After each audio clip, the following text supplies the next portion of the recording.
ایسے لوگوں کے لیے ایک ہے دین کا وہ حرکی تصور، ڈائنامک کانسیپٹ آف ریلیجن، یہ بالکل برعکس ہے۔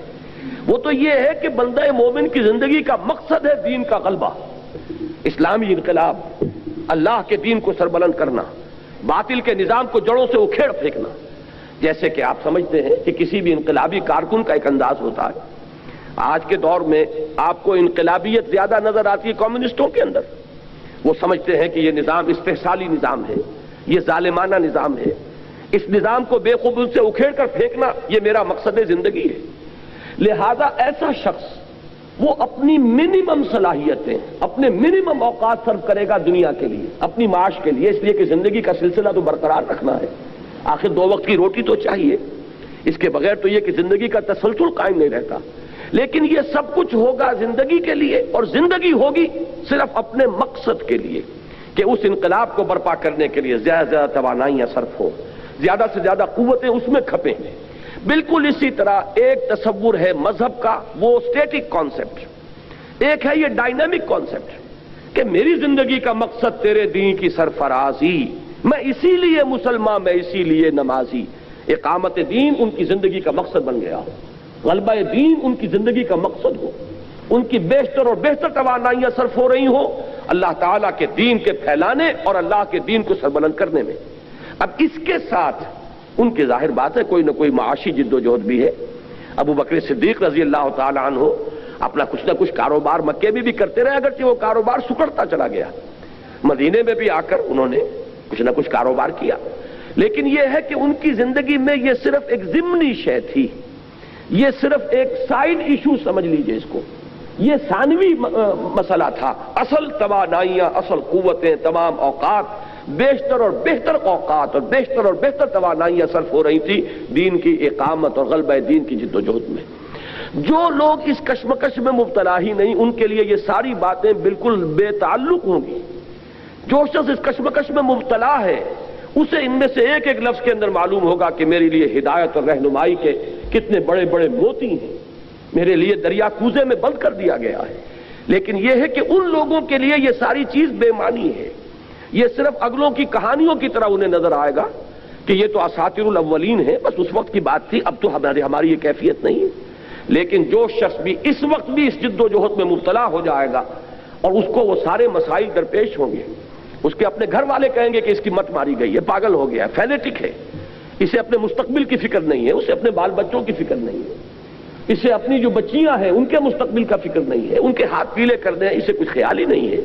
اس کے ساری توانائیاں لگ رہی ہیں کسی تحریک میں، کسی جد و جہد میں، آج فلاں جگہ اجتماع ہے، آج فلاں جگہ جانا ہے، آج وہاں میری ایک ڈیوٹی لگ گئی ہے، بس اس کے سوا اسے کوئی سروکار ہی نہیں۔ تو وہ سارے تانے کے جو دیے جاتے تھے صحابہ کرام کو، آپ کو یاد ہوگا بالکل شروع میں ہے سورہ بقرہ کے کہ منافقین سے جب کہا جاتا تھا کہ آمنو کما آمن الناس، بھلے لوگوں کی طرح جیسے دوسرے لوگ ایمان لائیں ویسے تم بھی ایمان لاؤ، تو وہ کیا جواب دیتے تھے؟ انؤمنو کما آمن السفہاء، کیا ہم ان بے وقوفوں کی طرح ایمان لائیں؟ یہ تو بے وقوف ہیں، انہیں اپنے بھلے کی برے کی کوئی تمیز نہیں رہی، نفع نقصان کا خیال نہیں رہا، یہ آگے کے بارے میں کچھ سوچتے نہیں، آخر کو بچا کر رکھنا چاہیے، کسی مشکل وقت کے لیے کچھ پسنداز ہونا چاہیے۔ یہ تو بمشکل جو ہے قوت لا یموت کما رہے ہیں، باقی ساری ان کی توانائیاں لگی ہوئی ہیں دین کے لیے۔ تو یہ تو ہے ناسمجھ لوگ، بے وقوف لوگ۔ ہم ایسے بے وقوف نہیں ہیں، ہم تو دائیں بائیں دیکھ کر چلیں گے، آگے پیچھے کا جو ہے دھیان کر کے ہم چلیں گے۔ تو یہ ہے ان کا طرز عمل منافقین کا۔ اسی طرح سورہ توبہ میں ہے کہ غر ہؤلاء دینہم، ان لوگوں کی تو مت مار دی ہے ان کے دین نے، ان کو عجیب ایک مغالطے میں ڈال دیا ہے، دھوکے میں ڈال دیا ہے، انہیں کسی چیز کی فکر نہیں ہے۔ تو میں نے اس وقت صرف یہ واضح کرنا چاہا ہے، کیونکہ ظاہر بات ہے کہ قرآن مجید کا فہم، مجھے بہت اچھی لگی بات ایک صاحب کی کہ جنہوں نے اپنی تفسیر کے مقدمے میں یہ بات لکھی ہے کہ قرآن وہ کتاب نہیں ہے کہ جسے آرام سے اپنے ڈرائنگ روم میں یا سجے سجائے اسٹڈی روم میں کسی آرام کرسی پر، اور آپ کو معلوم ہے کہ اسٹڈی روم میں خاص قسم کی کرسیاں بھی ہوتی ہیں، بہت جو لوگ ہیں مترفع ان لوگوں کے ہاں جو ذرا جھولتی بھی ہو کہ بیٹھے ہوئے پڑھ بھی رہے ہیں، جھول بھی رہے ہیں، اس طرح سے قرآن سمجھ میں نہیں آ سکتا۔ قرآن کو سمجھنے کا میں یہ مثال خود دے رہا ہوں، یہ ان کی دی ہوئی نہیں ہے، کیونکہ ہماری وہ میڈیکل کی ایجوکیشن میں بالکل آغاز میں ڈسیکشن ہوتی ہے ڈیڈ باڈی کی، اور اس کے لیے ایک کتاب ہے مینول آف ڈسیکشن. وہ مینول آف ڈسیکشن ہمیں یہ بتاتا ہے اب یہاں پر اپنے اس چاقو سے شگاف لگاؤ، یہاں اب ذرا ہٹاؤ کھال کو تو تمہیں یہ چیز نظر آئے گی، پھر اس کو ذرا ہٹاؤ گے تو پھر یہ چیز نظر آئے گی، پھر اس کو ہٹاؤ گے تو یہ چیز نظر آئے گی. وہ ایک ایک سٹیپ اس قدر سائنٹیفیکلی اس کے اندر دیا گیا ہے کہ آپ اس کے مطابق کرتے جائیے تو آپ آگے بڑھتے چلے جائیں گے. قرآن در حقیقت ایک اسلامک تحریک کا یہ وہ رہنما کتاب ہے کہ آپ اس کے اوپر عمل کرتے جائیے تو اس کا ایک پہلو آپ کی سمجھ میں آ جائے گا. آگے بڑھیں گے تو معلوم ہوگا اوہو یہ مسئلہ وہ تھا جو آج مجھے درپیش ہے، آج مجھے پاگل کہا جا رہا ہے. یہی بات تھی کہ صحابہ کرام کو کہا گیا تھا کہ بے وقوف ہیں. کیوں کہا گیا تھا؟ آخر بتا کہنے والے جو تھے وہ بھی بڑے سمجھدار لوگ تھے. یعنی جہاں تک دنیا بھی جس کو آپ کہتے ہیں ورلڈلی وائز تو اصل میں منافق ہی تھے. اہل ایمان تو ورلڈلی وائز نہیں تھے، وہ تو دیٹ ورلڈلی وائز تو تھے، آخرت کی سمجھ تو انہیں تھی اور آخرت کو انہوں نے اپنا مقصود بنایا تھا. اس اعتبار سے تو ان سے زیادہ سمجھدار کوئی نہیں. کیونکہ ایک حدیث حضور کی میرے ذہن میں آئی، الکیس من دان نفسہ وعمل لما بعد الموت. بڑی پیاری حدیث ہے، حکمت کا بہت بڑا موتی ہے. یاد کر سکتے ہیں تو یاد کر کے اٹھیے. الکیس، کیس کہتے ہیں ہوش مند سمجھدار آدمی. فرمایا کہ یہ ڈیفینیشن جو ہے سمجھدار آدمی کی اور ہوش مند آدمی کی، یہ ذرا سمجھ لو. الکیس سمجھدار اور ہوش مند آدمی وہ ہے من دان نفسہ، جو اپنے نفس کو تو قابو میں رکھے، کنٹرول میں رکھے. وعمل لما بعد الموت، اور عمل کر رہا ہو، محنت کر رہا ہو، بھاگ دوڑ کر رہا ہو اس دنیا کے لیے نہیں بلکہ موت کے بعد والی زندگی کے لیے. وہ ہے کیس، وہ ہے سمجھدار، وہ ہے دانا. اس نے جان لیا ہے کہ اصل زندگی وہ زندگی ہے، یہ تو عارضی میرا ٹھکانہ ہے، آج نہیں تو کل یہاں سے جانا ہے. اصل زندگی وہ ہے وَإِنَّ الدَّارَ الْآخِرَةَ لَهِيَ الْحَيَوَانُ لَوْ كَانُوا يَعْلَمُونَ. اصل گھر تو ہے ہی آخرت کا گھر، کاش کہ انہیں معلوم ہوتا. تو جن لوگوں نے اس حقیقت کو پہچان لیا ہو، ظاہر بات ہے کہ جو دنیا دار لوگ ہیں، جو دنیا کو اپنا اصل مقصود بنائے بیٹھے ہیں، ان کے نزدیک وہ پاگل ہیں، بے وقوف ہیں، احمق ہیں. وہ ادھار پر جا رہے ہیں نقد کو چھوڑ کر. یہ دنیا نقد ہے، وہ ادھار ہے. آخرت جو ہے وہ کل آنی ہے اور دنیا آج ہے. یہاں کا نفع فوری نفع ہے، وہاں کا نفع دیر میں آئے گا. یہاں کا نقصان فوری نقصان ہے، وہاں کا نقصان دیر میں آئے گا. یہاں کی تکلیف فوراً محسوس ہو رہی ہے، وہاں جہنم کی آگ تو جب جلائے گی، لیکن یہاں کی جو تکلیف ہے وہ فوری ہے. اس اعتبار سے ان لوگوں کے نزدیک وہ پاگل ہیں، احمق ہیں، بے وقوف ہیں کہ جنہوں نے اس ادھار کے لیے اس نقد کو کا نقصان جو ہے وہ گوارا کر لیا. تو میں صرف یہ عرض کرنا چاہتا ہوں کہ یہ ساری باتیں میں دعا کرتا ہوں کہ ان اجتماعات میں جو لوگ آ رہے ہیں ان سب کے اندر دین کا یہ حرکی تصور، دین کا یہ انقلابی تصور، دین کا یہ اقامت دین کی جد و جہد والا تصور کہ اصل تقاضا ایمان کا یہ ہے کہ اللہ کے دین کی سربلندی کے لیے جد و جہد کی جائے، اور اس کے ساتھ پھر یہ نماز، یہ روزہ، یہ حج اور یہ زکوٰۃ، پھر ان کی اصل برکات کا ظہور ہوگا.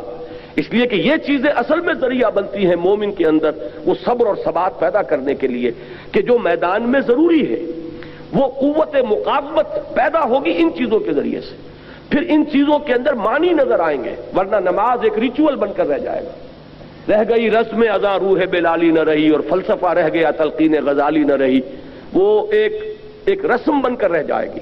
لیکن جب انسان کا وہ مقصد زندگی معین ہو چکا ہو، اسی لیے بارہا میں نے یہ شعر پہلے بھی آپ کو سنایا ہوگا، ملک رسول اللہ خان عزیز مرحوم کا یہ شعر مجھے بہت پسند ہے کہ میری زندگی کا مقصد تیرے دین کی سرفرازی، میں اسی لیے مسلمان، میں اسی لیے نمازی.